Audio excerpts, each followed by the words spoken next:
राजस्थान के लाखों कर्मचारियों को राजस्थान की भजन लाल शर्मा सरकार ने दिवाली के ठीक पहले तगड़ा झटका दिया है। दरअसल ऐसा हम इसलिए कह रहे हैं क्योंकि सरकार ने ओपीएस यानी पुरानी पेंशन योजना को खत्म कर एनपीएस लागू करने का फैसला किया है और सरकार के इस फैसले से सरकारी कर्मचारी और रिटायर्ड हो चुके कर्मचारी भी टेंशन में आ गए हैं। पूरा मामला क्या है बताते हैं। दरअसल यह डिसीजन उन बोर्डों, निगमों, राजकीय उपक्रमों और स्वायत्त शासी संस्थाओं यानी ऑटोनोमस इंस्टीट्यूशंस पर लागू होता है जहां ओपीएस लागू था। बता दें, राजस्थान सरकार ने इन संस्थाओं में ओपीएस की जगह नेशनल पेंशन सिस्टम यानी एनपीएस, सीपीएफ और ईपीएफ कर्मचारी भविष्य निधि जैसी पेंशन योजनाओं को लागू करने का फैसला किया है।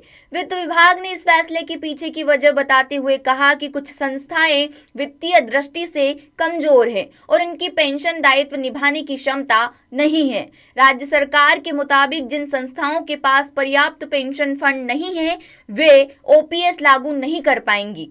इन संस्थाओं को जीपीएफ लिंक्ड पेंशन स्कीम यानी ओपीएस की जगह एनपीएस, सीपीएफ या ईपीएफ व्यवस्था अपनाने का आदेश दिया गया है। इसके अलावा वित्त विभाग ने यह भी आदेश दिया कि अगर किसी संस्था की फाइनेंशियल कंडीशन कमजोर है वे जीपीएफ लिंक्ड पेंशन स्कीम यानी ओपीएस लागू नहीं करने का डिसीजन लेकर पीडी खाते में जमा राशि कर्मचारियों को ब्याज सहित लौटा दें। बता दें, पूर्ववर्ती कांग्रेस सरकार के तहत 20 अप्रैल 2023 को जीपीएफ लिंक्ड पेंशन स्कीम लागू करने का आदेश जारी हुआ था, लेकिन बाद में इस आदेश को वित्त विभाग ने रद्द कर दिया और नया दिशा निर्देश जारी किया। इसके तहत उन संस्थाओं को ओपीएस से मुक्ति दी गई जो इसे लागू करने में सक्षम नहीं थी। आपको बताते चले कि सरकार के इस फैसले से कर्मचारी संयुक्त महासंघ में नाराजगी है। अखिल राजस्थान राज्य कर्मचारी संयुक्त महासंघ के प्रदेश अध्यक्ष गजेंद्र सिंह राठौड़ ने इस फैसले की कड़ी आलोचना करते हुए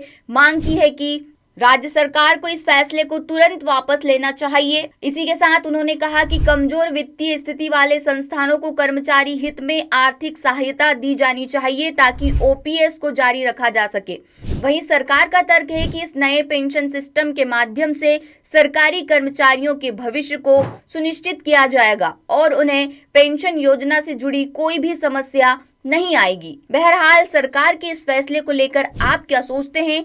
कमेंट करके अपनी राय जरूर बताएं। लेटेस्ट,